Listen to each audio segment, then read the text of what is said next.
Alright, what is going on, guys? Gonna go over DFS analysis for UFC 270. Second time doing this video, so the format is still a work in progress, but still rocking with the Google Doc. On the top, that price is going to be the DK price. Bottom is going to be FanDuel, and I will just get right into it. So first fight of the card, we got Jasmine Jasudavicius taking on Kay Hansen. Kay Hansen, one of the more expensive options on this card. She's a minus 260 betting favorite. And honestly, if I had to give a take on this fight, not getting a lot of exposure either way. And like I said last time, I don't make a ton of lineups for MMA DFS. I don't think it's like NFL or NBA where you got to make a ton, but I do make a couple. And I'm not interested in Kay Hansen at $8,800 or $20 on FanDuel. I think there's better pay-up options, and because it's going to probably be a decision for Kay Hansen or a late submission. I don't think, though, that she's going to be able to impose the takedown game all that well. Jasmine has about a 5-inch reach advantage. She's got a couple inches in height. We saw a few weeks back, or it was about 2 months ago at this point, Lupita Godinez ran into a lot of trouble with that. There's only so much you can do in the takedown department, wrestling heavy game plan, if you're at a size disadvantage. And I think that Kay Hansen is at least going to have her work cut out for her here. And at 8,800, I think there's better pay-up options. And then moving up the card, we got Silvana Gomez-Juarez taking on Vanessa Demopoulos. Not crazy about putting either one of these fighters in my lineup, primarily because of the price, but from a DFS perspective, I would say Demopoulos is your best bet, but she's pretty expensive at $8,300. And the problem with Demopoulos, I'll give you the plus side first. Great grappling game. She's going to have a clear sub ability if she can get the fight to the ground, but that's the problem. She's not a very good wrestler, not a great takedown artist. And while Silvana Gomez-Juarez was not impressive at all, it was on short notice against Lupita Godinez in their debut. Both of these women have fought some pretty decent competition outside the UFC. And with Gomez-Juarez, I think that she can just keep this fight standing. If she can keep this fight standing, which I think there's a strong chance she will, she could win just by doing the bare minimum striking, a little bit in the clinch, and I think that we could see Demopoulos just driving into the fence. Demopoulos' striking game, not very good. She does have good pressure, not very good striking defense. But again, if I had to pick a side in DFS, the sub ability and the path to a finish, because finishes are everything in DFS MMA, Demopoulos has a much clearer path to a finish, I would say. So that would be my pick. But again, both of these fighters are a little expensive, and there's other fighters in their price range that I would rather have. So this is pretty much a pass for me from a DFS perspective. But this next fight is pretty interesting. Got Genaro Valdez making his UFC debut after a very sloppy and weird Contender Series fight where he did have a great knockout. He came back. He also did a lot of things dumb in that fight. He really gassed himself out. And I will say that both these guys have similar styles. Frivola is much more expensive on DK than he is on FanDuel this week, especially relative to other fighters. But on DK, he's pretty expensive at $8,700, $16 on FanDuel. Genaro Valdez. So here's the thing: this price range, you're gonna need somebody in this Genaro Valdez price range to come through.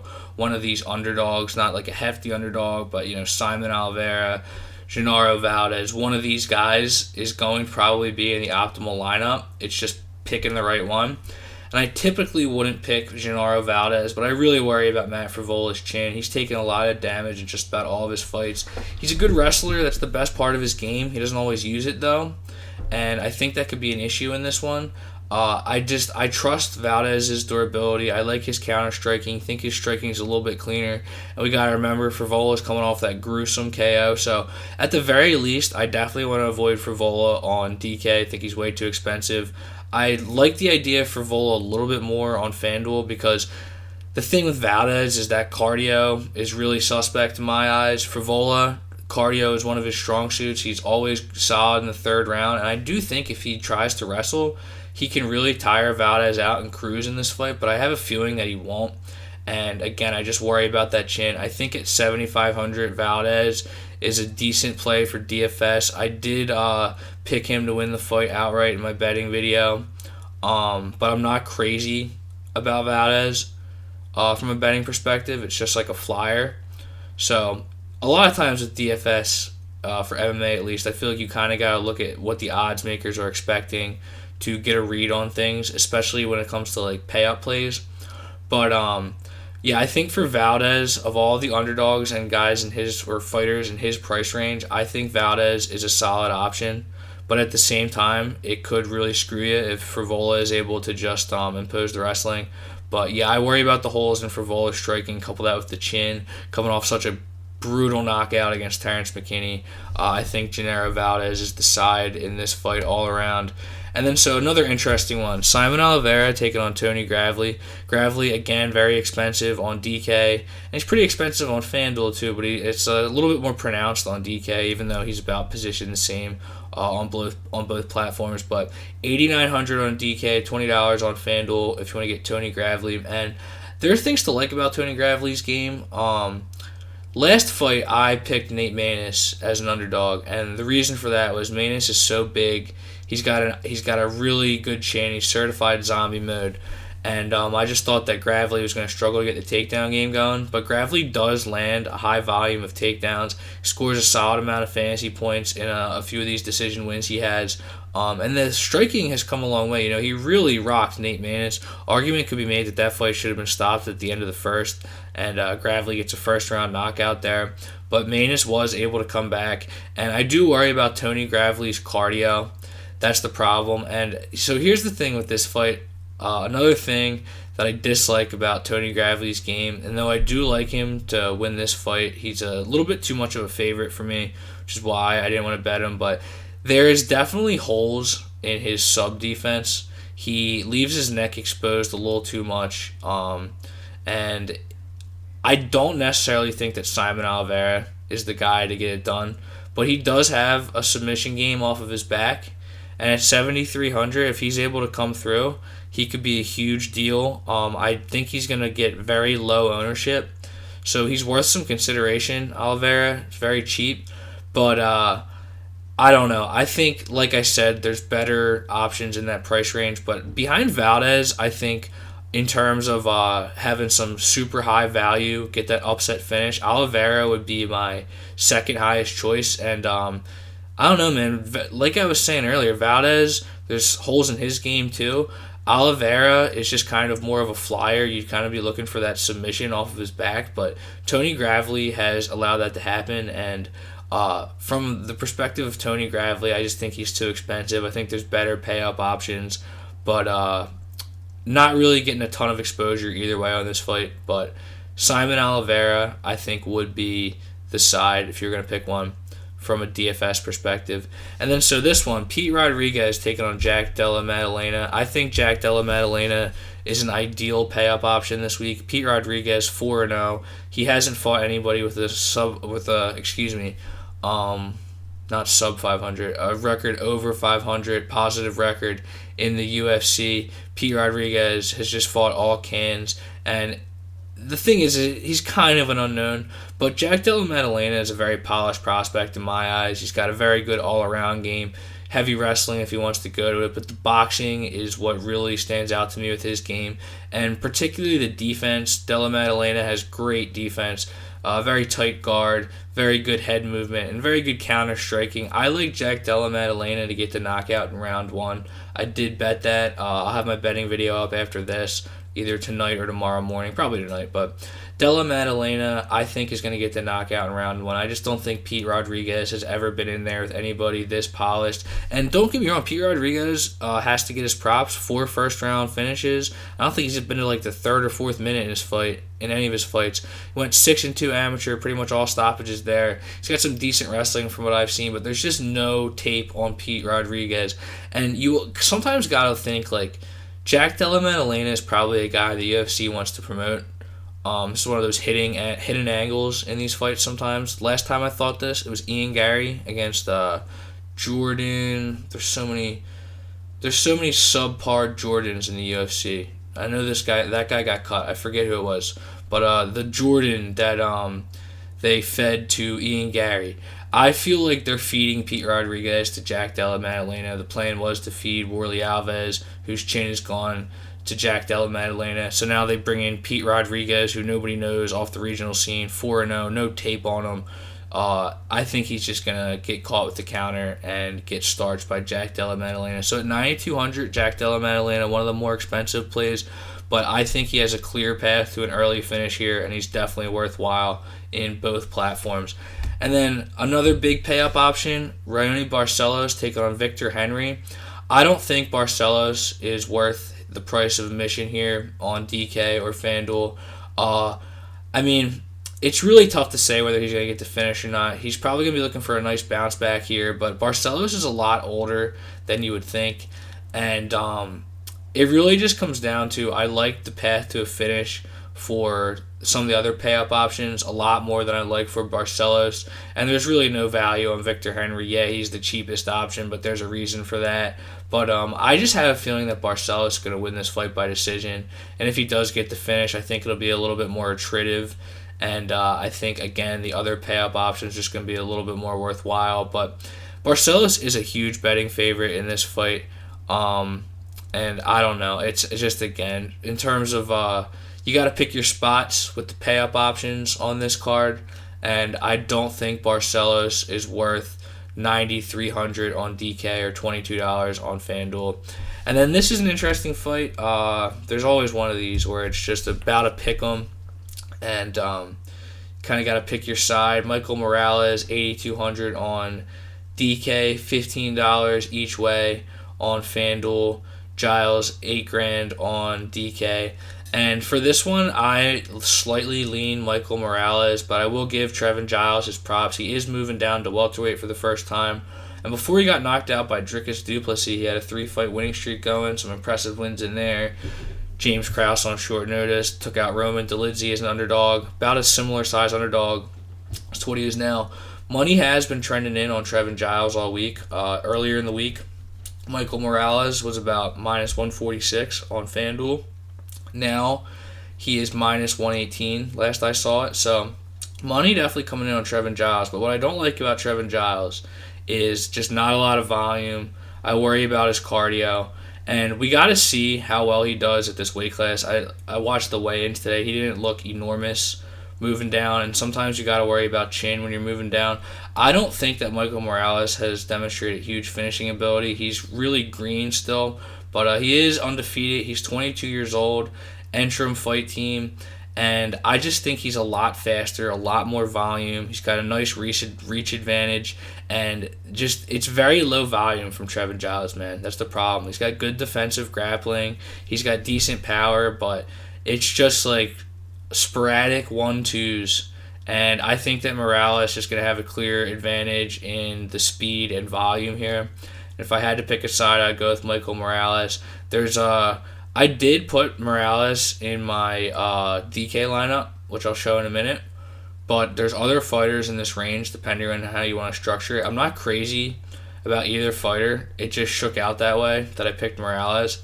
But we'll talk about it in a minute. And then Cody Stamann taking on Saeid Nurmagomedov are onto the main card now. Or I believe they moved Giles Morales to the main card now too with the cancellations. Which, by the way, Topuria fight getting canceled, man.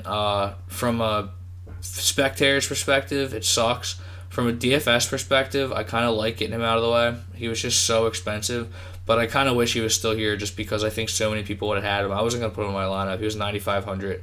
But anyways, Cody Stamann, 7,600 on DK. Saeid Nurmagomedov, 8,600 on DK.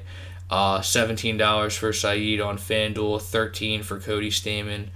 And for this one, tricky. This is one of the trickier spots on the card. Saeid Nurmagomedov, don't let the Nurmagomedov name fool you. I mean, he's good, but he's not a heavy wrestler. He's primarily a kickboxer, and he's very technical, light on his feet, picks his spots well. Had a really nice knockout against Max Striegel earlier on. Had a tight fight with Raoni Barcelos also on this card, but I just think at 8,600 there's better fighters in this range. Same deal as a couple other guys. I don't think Saeid Nurmagomedov is going to get the finish over Cody Stamann, and that's the thing here. I also think that Cody Stamann is pretty underrated. I mean, he's in the best division in the UFC, but he's always hanging around like the top 15 in bantamweight. We've seen him impose his wrestling on primary strikers before, like Song Yadong, close fight. I believe Cody Stamann should have won that one with the point deducted, but it was a draw. But yeah, we've seen Cody Stamann's wrestling is imposing on fighters like this. Now, granted, I don't think he's going to necessarily be able to get a hold of Nurmagomedov. I really don't know who's going to win this fight. I think it's a coin toss, but I think the betting value is slightly on the side of Cody Stamann as an underdog. His wrestling is really good. It's like I said, I think he's underrated. At 7,600 on DK, I like him in that underdog range. Again, you're going to have one or two of these guys if you want to have a couple pay-up options in your lineup. And I think that Cody Stamann, you're well served at 7,600. I just think the primary thing that I don't want Nurmagomedov in a lot of my lineups is I just don't see the path to a clear finish here. I think he's going to win by decision if he does win, but I think it could be a close fight. And then Michel Pereira, another pay-up option, taking on Andre Fialho. I do like Michel Pereira at this price. I gave it a long look. The cons with Michel Pereira, I do think that the acrobatic shit just takes away from his game. It saps his gas tank.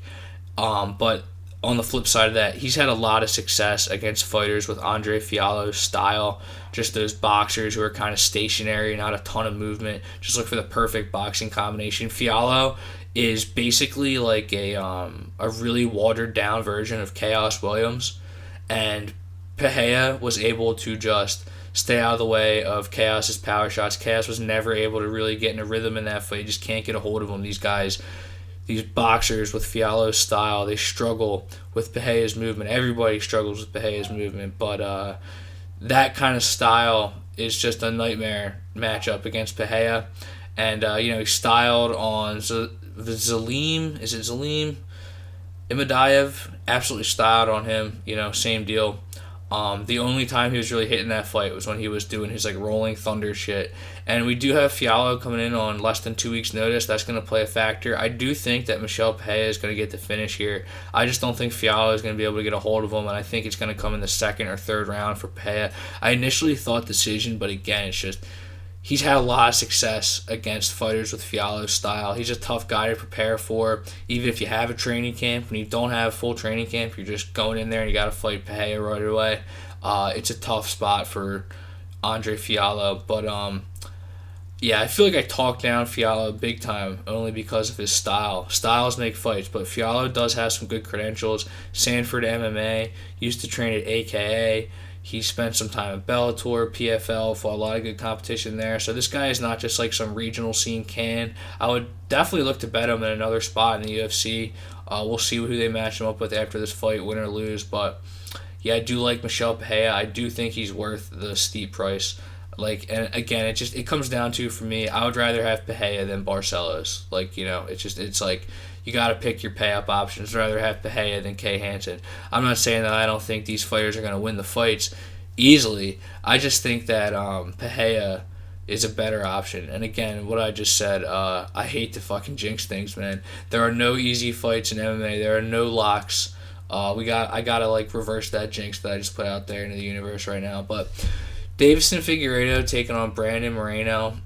Tricky fight. I always like to have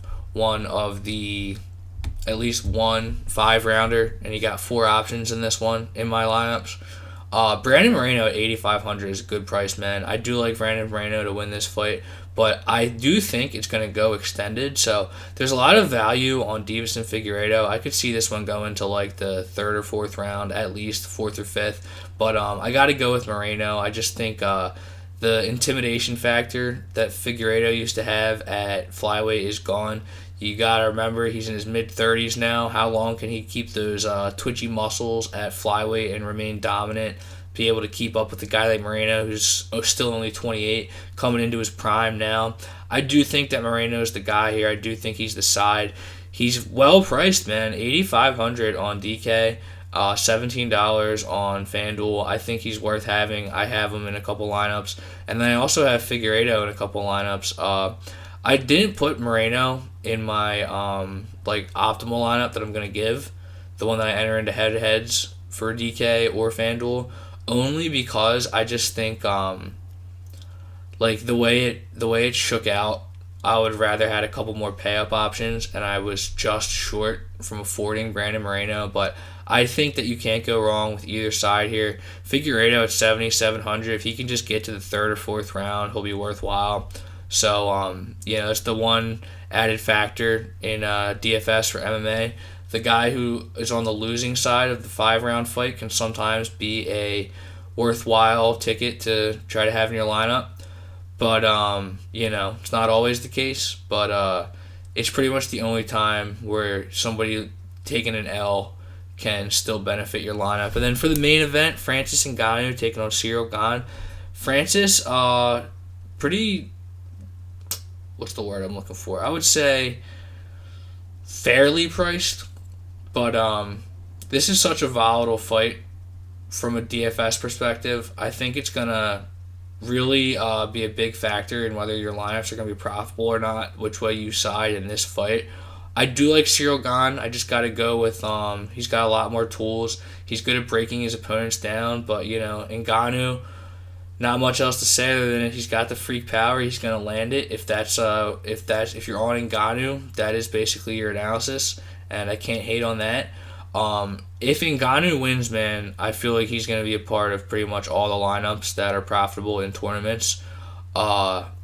At $17 on FanDuel, $7,800 on DK, there's a chance that if Francis just touches him once in the first round, knocks him out, he'll be the top scorer. But I don't know. I still got to go with Ciryl Gane. He's also well priced, and I just think that he has tools that other heavyweights can't hang with. You can watch my longer breakdown for this. I'm still getting used to these longer videos, man. If you can tell, I'm fucking running out of gas here. But I will go into my optimal lineups on FanDuel and DK. There's a couple guys that I have in both lineups. I got Jack Della as my MVP on FanDuel.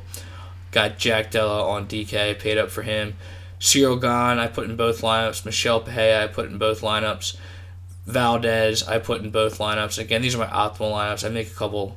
But I did Jasmine Jasudavicius on FanDuel just because she's $11, and you kind of have to have one fighter that you'd rather not have. It feels like that's always the case on FanDuel.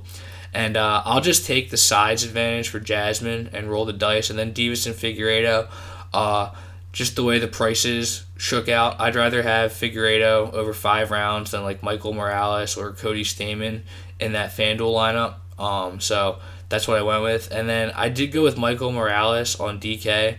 Again, if I put Brandon Moreno in there, then I wouldn't be able to afford...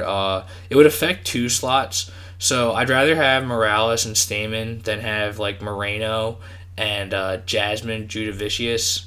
I'd rather kind of balance it out because I don't want to have Jasmine in both of my optimal lineups, things like that. But yeah, this is what I'm rolling with. Thanks for watching, guys. Sure to subscribe. Good luck, and take it easy.